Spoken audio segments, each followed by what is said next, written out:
मैं एम गुलरेज तहरीक पॉइंट में आपका इस्तकबाल करता हूँ। नाज़रीन, जयपुर मुंबई एक्सप्रेस में दहशतगर्दाना वारदात को अंजाम देने वाले रेलवे प्रोटेक्शन फोर्स एहलकार चेतन कुमार सिंह के सिलसिले में नया इंकशाफ हुआ है। उस दिन चलती ट्रेन में चेतन कुमार सिंह ने 3 मुसलमानों समेत 4 लोगों को कत्ल करने के बाद न सिर्फ मोदी और योगी और पाकिस्तान के हवाले से इश्तियाल अंगेज़ बयानबाजी की थी, बल्कि उस दिन चेतन कुमार सिंह ने ट्रेन में सफ़र करने वाली ये बुर्कापोश मुस्लिम खातून से बंदूक की नोक पर जय माता दी भी कहलवाया था।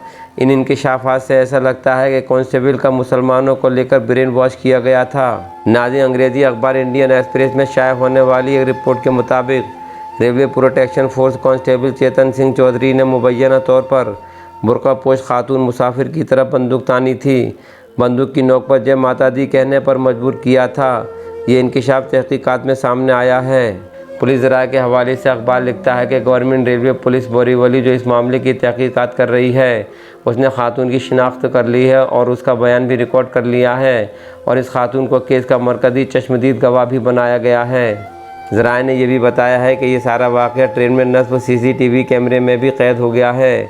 वाज़ेह रहे कि चेतन सिंह चौधरी ने 31 जुलाई को ट्रेन में अपने सीनियर साथी assistant sub inspector Tikaram Meena और 3 मुस्लिम मुसाफिरों अब्दुल कादिर मोहम्मद हुसैन भानपुर वाला, सैयद सैफुद्दीन और असगर अब्बास शेख को गोलियां मारकर मौत की नींद सुला दिया था। नाज़रीन, सबसे पहले चेतन सिंह ने टीकाराम मीना को B5 कोच में गोली मारकर मौत के घाट उतार दिया था और फिर अपने साथ बैठे भानपुर वाला को गोली मार दी। उसके बाद उसने B2 में बैठे सैफुद्दीन को गोली मारी और आखिर में S6 कोच में जाकर असगर अब्बास शेख को गोली मार दी थी। नाज़रीन, उसने मुबैना तौर पर B3 कोच में एक बुर्कापोश खातून मुसाफिर को उस वक्त निशाना बनाया था जब चेतन सिंह चौधरी कोचों से गुजर रहा था। उस खातून ने तफ्तीशकारों को अपने बयान में बताया है कि चेतन सिंह ने उसकी तरफ बंदूक उठाई थी और उसे जय माता दी कहने को कहा था। जब उस औरत ने ऐसा किया तो उसने कहा कि ज़ोर से जय माता दी कहो।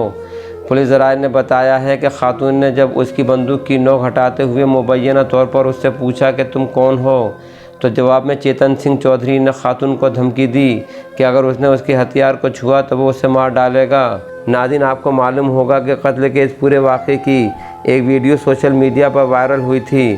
चेतन सिंह चौधरी की आवाज़ का नमूना वीडियो क्लिप में मौजूद आवाज़ से बहुत मुमासिल बताया जाता है। नाज़रीन, क्लिप्स और ट्रेन में मुसाफिरों की तफसील की बुनियाद पर चेतन कुमार सिंह के ख़िलाफ़ IPC की दफ़ा 153A, 302, 363, 341, 342 और आर्म्स एक्ट और रेलवे एक्ट के तहत मुकदमा दर्ज कर लिया गया है। नाज़रीन, चेतन सिंह चौधरी की इस खुली बर्बरियत को देखते हुए ये सवाल तो पैदा होता ही है कि भारत के इतने मजबूत रेलवे डिपार्टमेंट को क्या मालूम न था कि चेतन सिंह जहनी मसाइल से दो चार है। अगर मालूम था तो फिर चेतन सिंह को हथियार देने का फैसला किस बुनियाद पर दिया गया था और उसे नौकरी ही क्यों दी गई थी। आखिरकार नाज़रीन, इस सनसनीखेज़ वाक़े की नौइयत देखकर ऐसा लगता है कि चेतन सिंह ने गोली मारने के लिए वही तरीक़ा इख्तियार किया था जिसका कभी हमारे मुल्क के इज़्ज़त माब वज़ीर आज़म मोदी साहब ने ज़िक्र किया था कि कपड़ों से पहचान करो।